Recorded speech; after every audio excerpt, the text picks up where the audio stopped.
everybody, welcome back to Nerd News Today. I'm Matthew, and today I wanted to tell you guys all about my experiences playing the brand new Mario game, and that would be Super Mario Bros. Wonder, or Super Mario Brothers. I don't know how you want to pronounce the bros, that's up to you, that's personal preference. To make it easier for me, I'm just going to call it Mario Wonder throughout the rest of this video for the most part, but yeah, this is the very first 2D side-scrolling Mario game since I believe it was 2012 with Super Mario Bros. Wii U. And I'm not entirely counting Mario Maker either here, because yes, that is a 2D side-scroller, but it wasn't really a narrative-based adventure. More so, it was based on making levels and playing them. So yeah, this is really the first true Mario platformer we've had in basically over a decade. And I was invited to a very exclusive press event here in New York City where I was allowed to try out the game for about an hour. And I want to shout out that that was done via Fatherly, which is a website that I write for, and I'm going to have an article up on Fatherly as well, all about Mario Bros. Wonder, but from the perspective of a parent, and more so, is it okay for your kids to play? Will your kids like it? And are you going to like your kids playing it? And are you going to have fun playing with your kids? You get the idea. But basically, there will be a review on fatherly.com that I'm going to have a link to in the description below. So if you want to get it from a perspective that's a little bit different than this video, go ahead. So what I'm going to do today in this video is talk to you about my hands-on experience with it during the press event, whether I liked it or not, what's new, what's cool, what's not so cool, and yeah, let's just get into it. So I got to spend 60 minutes playing the game with other members of the press before the general public does, because the game isn't coming out until October 20th. And obviously an hour isn't enough to tell me every single thing about the game, but after 60 minutes I felt pretty confident about it, and I gotta tell you guys, just initial impressions, I really like this game, and this is really a refreshing take on what the Mario franchise has been all about. So this is one of the few games in the Mario universe that actually doesn't take place in the Mushroom Kingdom. This time around, we're in the Flower Kingdom, and Mario and his buddies are out visiting the Flower Kingdom, and Prince Florian, who's this very shy, very nice, kind, benevolent prince who rules over the place, and he's basically showing everybody this new magical plant he has, which is a Wonder Seed, and mystical things happen once you activate this seed. So while Prince Florian is doing his own hands-on demo, of course, who would show up but Bowser and his minions, and they wreak havoc, yada yada. Bowser somehow absorbs this Wonder Seed, transforms into this like giant Unicron type enemy here. Like he's a giant castle monster globe orb thing. It's really pretty cool actually, and he now has the ability to transform different things across the Flower Kingdom to be as evil as he is. So of course, Mario and his crew gotta go out there and save the day because hey, what's new? But don't get it twisted, because there is plenty new here, and I was actually very happy to see that. So maybe I should actually talk about what's old first, because yeah, of course you've got a lot of classic Mario elements that you're used to here. Of course, Mario is still gonna be running to the right side of the screen to finish a level. We're still gonna battle some familiar faces. Of course, you're still gonna see Goombas throughout this thing. There's all sorts of hidden coins and hidden treats and things like that, but there is so much more to it, and that's what makes it a really fun and honestly surprisingly unique experience that I was not prepared for. So you're gonna run, jump, butt stomp, and wall jump across the entire levels to get where you're going, but there's so many different new things here in Mario Wonder that it's gonna really be very entertaining no matter how old you are. So the first thing you're going to notice, by the way, when you boot up the game is that there are 12 playable characters from the start. That is a first in the franchise for this type of game. They've never done that many before. So you're going to get the usual crew. You're going to get Mario, you're going to get Luigi, you're going to get Peach. You're also going to get Daisy, which I believe this is the first time she's been available at the start of a game. You're going to get 3 different colored Toads. There's also 4 different Yoshis and a Nabbit, which is pretty cool to have. And an interesting note about the Yoshis and the Nabbit is that they don't transform with any of the power-ups that I'm going to be talking about throughout the rest of the video, but they also don't take damage. So they're pretty cool if you're playing with somebody who's younger than you, or if you're just kind of playing with somebody who isn't very good at the game. They're going to basically be the characters you might want to try out, and that's fine to do so, because really none of the characters play that differently. They're all essentially the same model, just a different skin. The hitboxes might be a little bit different, but not really. For the most part, everybody's similar size. It's all pretty even across the board. So really, you can just play as your favorite character with no consequences, no special abilities, although there are special abilities, and I think it's time we start getting into that, because Mario Wonder has so many new abilities. Now, of course, if you start headbutting different bricks across the level, you're gonna find the typical mushrooms that make everybody grow, you're gonna find the classic fire flower, but there are now 3 new power-ups you're gonna find in those mystery blocks that are very fun and add some new levels to the gameplay. And one of the earliest ones you get in the game that isn't just a normal mushroom is the elephant block, the elephant flower, and this turns you into an elephant, no matter which character you are, unless again you're Yoshi or Nabbit. The elephant is a lot bigger, it's a lot stronger. Of course, you still just can't walk into certain things, but the idea is that's a little bit heavier so it can bust through some blocks a little bit easier. There's also the new drill mushroom, which turns you into a drill, literally, that's pretty much what it is, which now will allow you to burrow into either the ground or into the ceiling to let you traverse different areas and also open up blocks that might be different things that normally are not breakable. For example, you'll see later on in the game, there's some crystal elements, there's things like that, and drilling through them kind of changes up the gameplay here. And likewise, the final power-up, which I unfortunately don't have footage of, is the bubble flower, and this thing here will let you blow bubbles, which sounds kind of silly and it's kind of cute, but what the bubbles actually do is they can allow you to ride on them, which is a lot of fun. Also, it's a pretty cool little thing. You can bounce off them, so that's gonna be really cool, I think, especially in multiplayer. Now, truth be told, I didn't spend a lot of time with the bubble flower, so as far as all the different things it can do, I don't really know. But for the most part, I will say I enjoyed my time with these 3 new power-ups, and they don't feel like they're hidden that much either. I feel like in a lot of other Mario games in the past, we've seen these power-ups kind of be used just like once or twice in the game, or just very sparingly. And from what I saw, I feel like they're scattered enough through the game that you're going to be satisfied with the amount of times that you could actually use them. But they are really cool, and they break up a lot of the monotony of just standard platforming. Because at the end of the day, that's what a Mario game is. It is literally side-scrolling to the right side of the screen to hit that flagpole and end the level as fast as you can. But what Mario Wonder does a little bit differently is they've got a lot more unique challenges in the game, and that comes with the other power-up, which is the Wonder Seed, and this is where things just get totally bonkers. Throughout levels, you will find a Wonder Seed, and the Wonder Seed, when you touch it, creates magical different things that happen that are very level specific. For example, the first time I found a Wonder Seed, it transformed all the pipes around me into animated pipes. Like, they all just got up and started walking around, and that was fun to watch, of course, but if you stick around and you pay attention to what the pipes are doing, one of them ends up going down a hole, which you can now jump into, and that brings you down to a secret area. On another level later on, which introduced a new enemy called the Bulrush, I'll talk about those in a little bit. Basically, when you got the Wonder Seed, it activated a stampede of Bulrushes, and now you're riding across them to get through the entire level. That was a lot of fun. Really, it was really fun to play. And then you're also trying to get all these different coins that are unique to the Wonder Seed as well. So a lot of collectability, of course, because you can't have a Mario game without collecting all sorts of different coins. There was another level later on, which I don't have footage of, where we got put into bubbles because of the Wonder Seed. We got to float around, which is, again, really fun. So the Wonder Seed completely changes up the mechanics of a level. For the most part, they are mandatory to use. I think there's some where you don't need to do it, but for the most part, they are mandatory change. But they're absolutely worth it because they are so much fun to play as. I think my personal favorite was the one that changed you into a Goomba, which then made the entire level a stealth mission. I think it's time to get into that because there are plenty of new enemies in Mario Wonder as well. Because keep in mind, we're no longer in Mushroom Kingdom, we are now in the Flower Kingdom. So a lot of new baddies to hit in addition to the classic ones. I don't know all their names, but they're just a lot of fun to look at. They're colorful, they're bright, they're different. But some of the standouts that you're going to see who really affect how levels are going to be played and are definite game changers, quite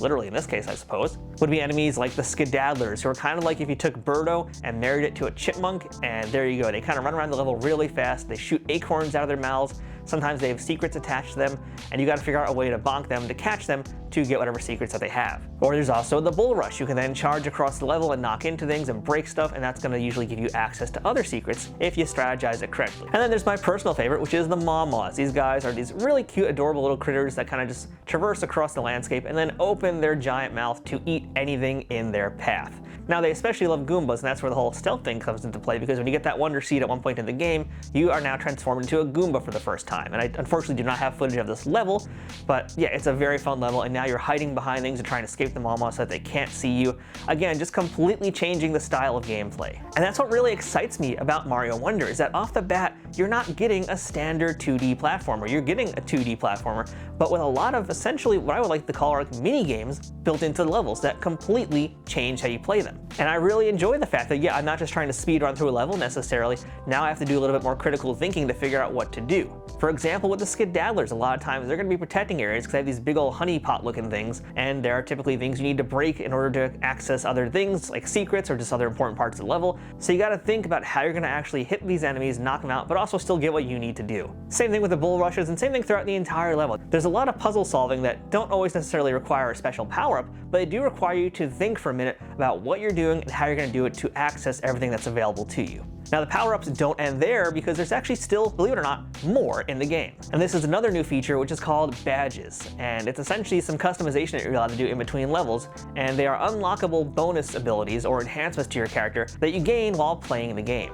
So things like jumping higher, like being able to float, like being able to parachute down safely, having a really super powerful jump, getting bonus coins, all sorts of things here. There are 24 different badges total, each one offering something different, and these are definitely going to change how you play every level. And Now this also factors into now the replayability of Mario Wonder, because yeah, when you first play the game, you're not going to know what badge you need to play to get a certain thing. You're going to have to experiment, you're going to need to replay stuff to get every single collectible if you are that person. And really, if you're playing Mario, you should be that person. There's a lot of options, it's going to require a lot of thinking and a lot of time to figure out what you're going to do to beat these levels again and again. So the badges are kind of a little bit of customization. You can't level up these badges, but nonetheless, it's still cool to unlock them as you play the game, and they're going to give you all sorts of new things and reasons to keep playing more and more. Now let's talk multiplayer here, because these days you can't have a Mario game without multiplayer, and it is a true Mario Party, not that evil board game one, when you get everybody together to play Mario Wonder. And the cool thing about the game is that you can actually mix and match who you're playing with. For example, you could have 2 people on the couch next to you, and you could have 2 people online playing with you. And that adds a lot of versatility to how you can play the game, and I really recommend you play it as multiplayer as well, because again, that really changes how you play things here. And I really recommend you try it out as a multiplayer experience, because it absolutely does transform the game into something different. And honestly, it's a lot more fun. I mean, some of the levels I played are just so silly. I got to do some multiplayer time as well during my demo with it, and we had a lot of fun goofing around, trying to find things together. There were 3 of us playing, in fact, and we were all in the same room together, so we were just jumping around, finding out cool stuff. And what's also nice about the game too is, just like the previous Mario game on the Wii U, death is not final. So you'll see a lot of times in my gameplay footage that I'm running into things and I'm dying because one of the other players was very, very gung-ho and just wanted to keep going and see all the new things as fast as he could,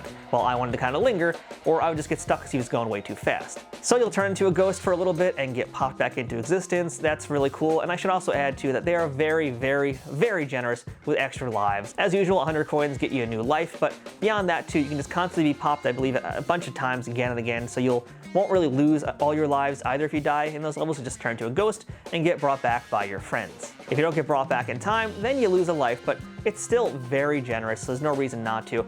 And that's what makes it a lot of fun too, because you can now kind of make it a little bit more competitive by racing your friends in a level that might not necessarily be competitive, but now it has become that. Or if you got somebody who's just not very good at gaming, whether they're a young kid, a grandparent, or just someone who's not great at games, you can run around, kill people, and there's not really that many consequences. They can still get back into the game. And by the way, one of my favorite parts of it is with the Yoshis. If you're playing with one of them in your crew, if at any point you don't want to play around and you're not Yoshi, you can just jump on Yoshi's back and Yoshi does all the work for you. And yeah, I did that a bunch of times without even realizing it. I didn't know you could do it, but yeah, you can run around with Yoshi, and that's just really cool to do. Mario Wonder is also the first Mario game with a persistent online system.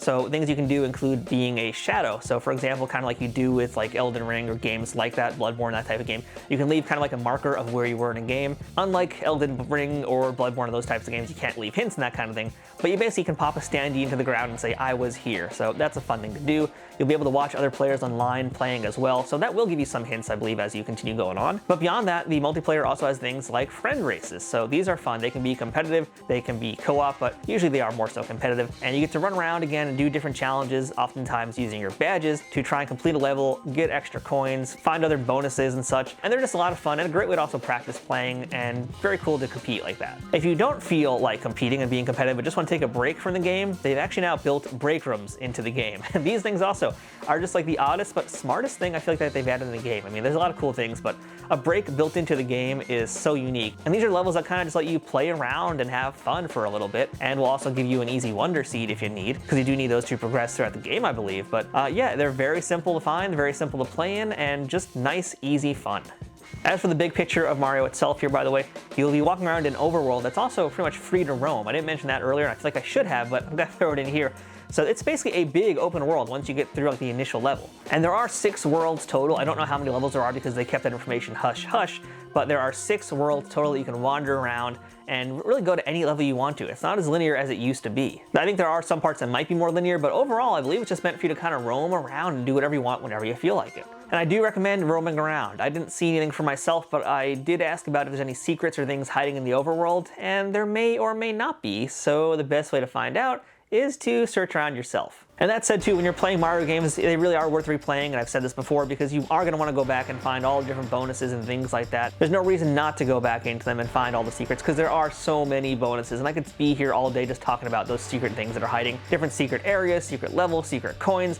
There are also coins that are character specific, meaning you are going to want to play the levels with different characters. And as we mentioned, certain power-ups are level specific, so it's definitely going to change the gameplay if you can't use a certain power-up. You're going to have to think a little bit differently in order to finish a level. Now, the big question for me was, how difficult is this Mario game going to be? Now, obviously, I was here for Fatherly, so I was writing for it with the intent to talk about how it will be for younger kids and that kind of thing. And for younger kids, you know, I can see it being maybe a little bit challenging with their first Mario game because he is such a slippery character. But I think the big picture with the difficulty is that it scales up very nicely, nice and slow, but nothing's ever too hard. And I should also add, the fact is, like in Mario Wii U, characters can come in and out in between levels as well. So if you want to help somebody out, you can easily just stop the level, join the game with someone else, beat the level with them, and then jump back out. So that's a really nice feature to have as well. But overall, difficulty I felt was just right. I mentioned earlier some of the problem solving you can do to go through levels, but you don't necessarily need to do those things to beat every level. It just adds other elements to it, and those are things you can gain over time with practice. So difficulty, I would say nothing is terribly hard. Again, I only really got to play the first world and a little bit of the second world. I didn't see beyond that.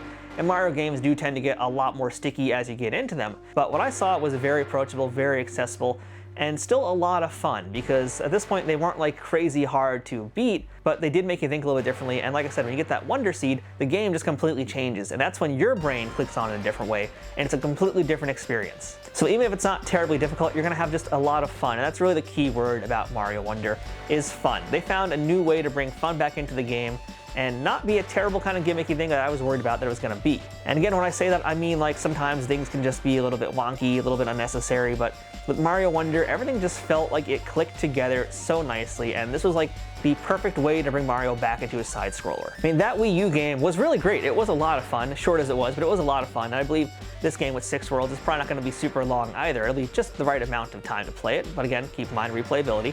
Back on track though. For the most part though, I really enjoyed all the different levels. I enjoyed the challenges that they presented, and I enjoyed that they weren't like super hard in my face, making my life difficult. So overall, final thoughts about what I played in Mario Wonder was I really liked what I saw, and I absolutely want more. I could see myself going back to this game a ton. I've always loved Mario games. They're so easy to jump into and to start playing. They don't really require you to learn anything new or special. They're so intuitive. And Mario Wonder feels the same thing. And when you throw the Wonder Seed into things, likewise, the world really changes up, and it's just such a unique way to bring Mario into this world. And like I've been saying, when you get that Wonder Seed, everything just completely transforms into something new and different, and it's just so much fun to do that because you never know what to expect in Mario Wonder. So for me, I'm giving this a double thumbs up, super high recommend. I cannot get enough of this, and I really can't wait to play it some more when it comes out on October 20th. We've waited so long for a 2D Mario game like this. We finally have it. I think for a lot of folks out there, it might be their very first Mario if we are talking younger kids, and it's absolutely good for them. Again, check out my article on fatherly.com that I'm going to have a link to in the description below if you want to read more of my thoughts about that particular topic. But as for us adult gamers, Mario Wonder will give you so much good times, and that's really all I can keep saying about it, is it's just an excellent game. I cannot wait to see what they're going to do. I did ask about DLC, and I don't have any information about that, whether there's going to be more characters, more levels beyond what we saw, things like that. I have no idea. But from what I saw, from what I played, I had a really, really wonderful time. And okay, I wasn't planning on using the word wonder, but here I am. But yeah, great game, cannot recommend it enough. And if you want to pick it up for yourself, I'm going to have some links in the description below for places you can go to pre-order your Mario Wonder game. If you click on any of those links, it helps out this YouTube channel and no extra cost to you. So thanks again to Nintendo for inviting me to this press event. Thanks to fatherly.com for letting me go check it out. I hope you guys enjoyed this video. Let me know what you think about it. And if you want to see me cover more video games like this, again, this is my first time really doing a press event like this for gaming on this channel here, and I'd like to do more of them if I can. So share this video, give it a thumbs up, leave a comment, let me know what you think about the game, and let's see if we can get me to some other game events in the near future. So until next time, this has been Nerd News Today. I'm Matthew. Thanks for watching. We'll see you guys later here on the channel with more toy reviews, statue unboxings, comic talk, and apparently now, video games. See you guys later.